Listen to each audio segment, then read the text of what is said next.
ഒരു അനുഗ്രഹിക്കപ്പെട്ട പുതിയ മാസത്തിലേക്ക് പ്രവേശിപ്പാൻ പരിശുദ്ധാത്മാവ് നമ്മെ സഹായിച്ചിരിക്കുന്നു. Holy Spirit has helped us to enter a blessed new month. അസാധാരണമായ ദൈവപ്രവൃത്തി ഈ മാസം നിങ്ങളുടെ ജീവിതത്തിൽ കർത്താവ് ചെയ്യും. God will do unusual miracle in your life this month. വചനം ഇങ്ങനെ പറയുന്നു, യോഹന്നാൻ എഴുതിയ സുവിശേഷം 1-ാം അധ്യായം 50-ാമത്തെ വാക്യത്തിൽ. The word of God says in John chapter 1 verse 50. നഥനിയേൽ യേശുവിനോട് ഇപ്രകാരം പറയുന്നു, നീ ഇസ്രായേലിലെ പരിശുദ്ധനാണ്, രാജാവാണ്.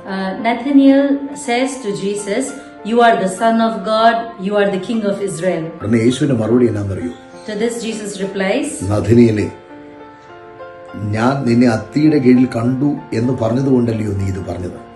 Nathanael, you're saying this because I told you that I saw you under the fig നീ tree. ഇതിനേക്കാൾ വലിയത് കാണാൻ പോവുകയാണ്. You are going to see greater things than these. ഞാൻ പറഞ്ഞതുകൊണ്ട് നീ അപ്രകാരം പറഞ്ഞു, പക്ഷെ നീ ഇതുവരെയും കണ്ടിട്ടില്ലാത്തത് കാണാൻ You പോവുകയാണ്. told this because I told this to you, but you are going to see greater things than these. സ്വർഗം തുറന്നിരിക്കുന്നതും ദൂതന്മാർ കയറുകയും ഇറങ്ങുകയും ചെയ്യുന്നത് നീ കാണും. You will see open heaven and angels ascending and descending from heaven. ഇതുവരെയും വെളിപ്പെടാത്തത് പരിശുദ്ധാത്മാവ് ഈ മാസം നിങ്ങൾക്ക് വെളിപ്പെടുത്താൻ പോവുകയാണ്. What has not been revealed to you this far, Holy Spirit is going to reveal to you.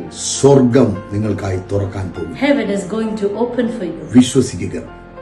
ഇതുവരെയും നിങ്ങൾ കണ്ടിട്ടില്ലാത്തത്, ഇതുവരെയും അനുഭവിച്ചിട്ടില്ലാത്തത് ഈ മാസം താങ്കൾ അനുഭവിക്കും. You need to believe that what you have not seen so far or experienced, you are going to see and experience this month.